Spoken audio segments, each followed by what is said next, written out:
Hi friends, welcome to my channel. ಎಲ್ಲರೂ ಹೇಗಿದ್ದೀರಾ? ಚೆನ್ನಾಗಿದ್ದೀರಾ ಅಂತ ಅಂದ್ಕೊಳ್ತೀನಿ. ಹಾಗೆ ನನ್ನ ಚಾನಲನ್ನು ಯಾರಾದರೂ ಮೊದಲಿಗೆ ನೋಡ್ತಾ ಇದ್ದರೆ ಪ್ಲೀಸ್ ಸಬ್ಸ್ಕ್ರೈಬ್ ಮಾಡ್ಕೊಂಡು ನೋಡಿ, ಹಾಗೆ ಬೆಲ್ಲೈಕನ್ನು ಪ್ರೆಸ್ ಮಾಡಿ.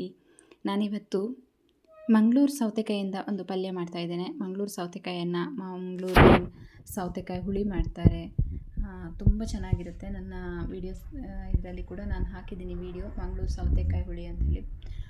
ತುಂಬ ಚೆನ್ನಾಗಿರುತ್ತೆ. ಬಟ್ ಇವತ್ತು ನಾನು ಮಾಡ್ತಾ ಇರೋದು ಮಂಗಳೂರು ಸೌತೆಕಾಯಿಯಿಂದ ಒಂದು ಪಲ್ಯ ಮಾಡ್ತಾಯಿದ್ದೀನಿ. ನಾನಿಲ್ಲಿ ಮೊದಲಿಗೆ ಒಂದು ಪಾತ್ರೆಯನ್ನು ತೊಗೊಂಡಿದ್ದೀನಿ. ಅದಕ್ಕೆ ಸ್ವಲ್ಪ ಒಂದು 3-4 ಸ್ಪೂನಷ್ಟು ಎಣ್ಣೆಯನ್ನು ಹಾಕ್ಕೊಂಡಿದ್ದೇನೆ.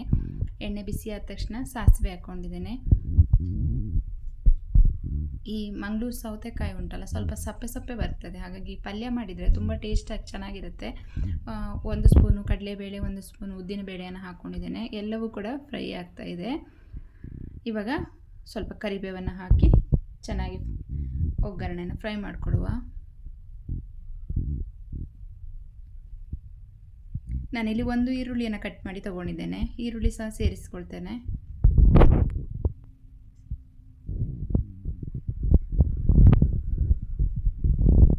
ಹಾಗೆ 1 ಟೊಮೆಟೊವನ್ನು ಹಾಕ್ಕೊಂಡಿದ್ದೇನೆ.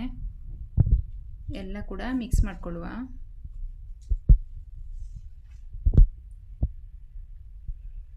ನಾನಿಲ್ಲಿ 1 ಸೌತೆಕಾಯಿಯನ್ನು ಕಟ್ ಮಾಡಿ ತೊಗೊಂಡಿದ್ದೇನೆ.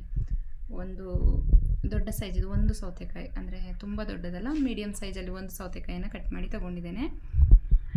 ಈ ರೀತಿ ಚಿಕ್ಕ ಚಿಕ್ಕ ಪೀಸ್ಗಳಾಗಿ ಕಟ್ ಮಾಡ್ಕೊಂಡಿದ್ದೇನೆ. ಬಟ್ ಇದರಲ್ಲಿ ನಾನು ಸಿಪ್ಪೆಯನ್ನು ತೆಗೆದಿಲ್ಲ. ನೀವು ಸಿಪ್ಪೆ ಬೇಕಾದರೆ ತೆಗೆದು ಮಾಡ್ಬೋದು, ತುಂಬ ಚೆನ್ನಾಗಿರುತ್ತೆ. ನಾನು ಸಿಪ್ಪೆ ತೆಗೆದಿಲ್ಲ, ಹಾಗೆ ಕಟ್ ಮಾಡಿದ್ದೀನಿ. ಇವಾಗ ಇದನ್ನು ಹಾಕಿ ಚೆನ್ನಾಗಿ ಮಿಕ್ಸ್ ಮಾಡಿಕೊಳ್ಳುವ.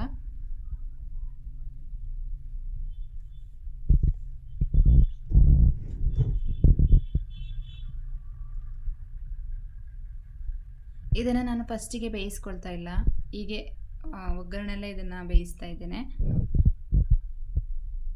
ಫಸ್ಟಿಗೆ ಬೇಯಿಸ್ಕೊಂಡ್ರೆ ತುಂಬ ಮೆತ್ತಗಾದರೆ ಚೆನ್ನಾಗಾಗಲ್ಲ ಅಂತ. ಇವಾಗ 1.5 ಗ್ಲಾಸಷ್ಟು ನೀರನ್ನು ಹಾಕಿ ನಾನಿವಾಗ 1.5 ಗ್ಲಾಸ್ ಅಲ್ಲ, ಒಂದು ಅರ್ಧ ಗ್ಲಾಸಷ್ಟು ನೀರು ಹಾಕಿ ನಾನು ಬೇಯಲಿಕ್ಕೆ ಬಿಡ್ತಾ ಇದ್ದೀನಿ.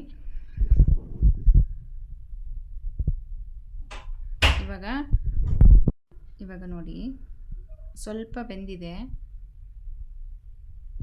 ಒಂದು ಅರ್ಧ ಗ್ಲಾಸ್ ನೀರು ಹಾಕಿ ಇಟ್ಟಿದ್ದೆಲ್ಲ ಸ್ವಲ್ಪ ಬೆಂದಿತ್ತು. ಇವಾಗ ಇದಕ್ಕೆ ನಾನು ಉಪ್ಪನ್ನು ಸೇರಿಸ್ತೇನೆ.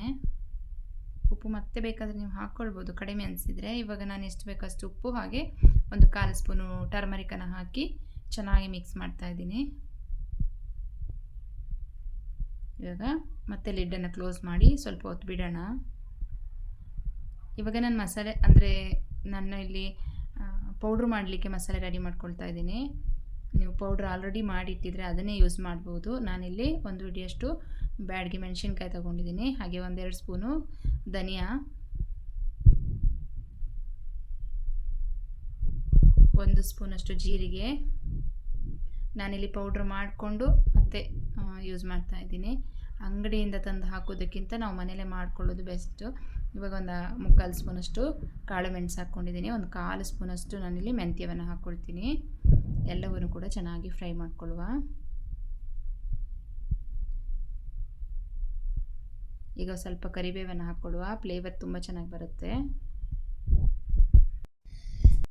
ಈಗ ಇದನ್ನು ಚೆನ್ನಾಗಿ ಫ್ರೈ ಮಾಡಿಕೊಳ್ಳುವ.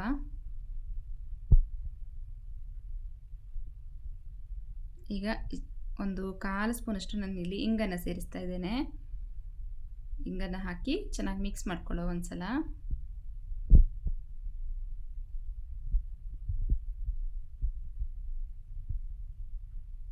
ಇವಾಗ ಇದು ಆಗ್ತಾ ಬಂತು. ಇದನ್ನು ಹೀಗೆ ಬಿಡ್ತೇನೆ ತಣ್ಣಗಾಗಲಿಕ್ಕೆ, ಆಮೇಲೆ ಪೌಡ್ರ್ ಮಾಡಿಕೊಳ್ಳುವ. ಇವಾಗ ನಮ್ಮ ಸೌತೆಕಾಯಿ ಬೆಂದಿದೆ ನೋಡೋಣ. ಈಗ ಸೌತೆಕಾಯಿ ಚೆನ್ನಾಗಿ ಬೆಂದಿದೆ.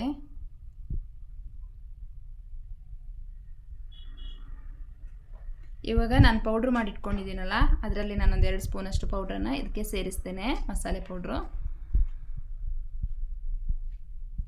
ಖಾರ ನೋಡ್ಕೊಂಡು ಹಾಕೋಬೋದು. ಮತ್ತು ಉಪ್ಪು ಬೇಕನ್ಸಿದ್ರೆ ಈ ಮೊಮೆಂಟಲ್ಲಿ ನೀವು ಸೇರಿಸ್ಕೊಳ್ಬೋದು. ಇವಾಗ ಚೆನ್ನಾಗಿ ಒಂದ್ಸಲ ಮಿಕ್ಸ್ ಮಾಡೋಣ.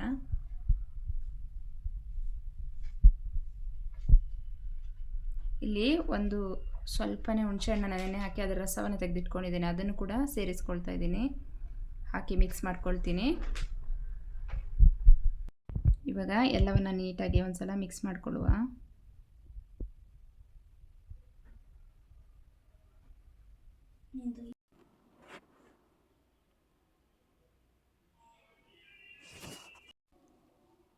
ಇದಕ್ಕೆ ಈಗ 1 ಕಪ್ಪಷ್ಟು ನಾನು ಕಾಯಿ ತುರಿಯನ್ನು ಸೇರಿಸ್ತೇನೆ. ಕಾಯಿ ತುರಿ ಹಾಕಿ ಚೆನ್ನಾಗಿ ಮಿಕ್ಸ್ ಮಾಡಿಕೊಳ್ಳುವ.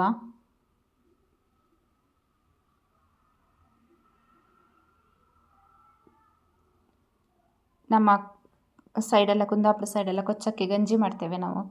ಗಂಜಿ ಮಾಡಿದಾಗ ಈ ಸೌತೆಕಾಯಿದು ಈ ರೀತಿ ಒಂದು ಪಲ್ಯ ಮಾಡಿಬಿಟ್ರೆ ತುಂಬ ಚೆನ್ನಾಗಿರುತ್ತೆ ಗಂಜಿ ಜೊತೆ. ಸೌತೆಕಾಯಿ ಪಲ್ಯ ಇದು ಈಗ ರೆಡಿಯಾಗಿದೆ. ನಮ್ಮ ಮಂಗಳೂರು ಸೌತೆಕಾಯಿದು ಪಲ್ಯ ರೆಡಿಯಾಗಿದೆ. ಈ ವಿಡಿಯೋ ನಿಮಗೆ ಇಷ್ಟ ಆದರೆ ಒಂದು ಲೈಕ್ ಮಾಡಿ, ಶೇರ್ ಮಾಡಿ, ಕಮೆಂಟ್ ಮಾಡಿ, ಹಾಗೆ ನಮ್ಮ ಚಾನಲನ್ನು ಸಬ್ಸ್ಕ್ರೈಬ್ ಮಾಡ್ಕೊಂಡು ನೋಡಿ ಅಂತ ಹೇಳ್ತಾ, ಇಷ್ಟ ತನಕ ನನ್ನ ವಿಡಿಯೋ ನೋಡಿದ್ದಕ್ಕೆ ಥ್ಯಾಂಕ್ ಯು. Bye bye.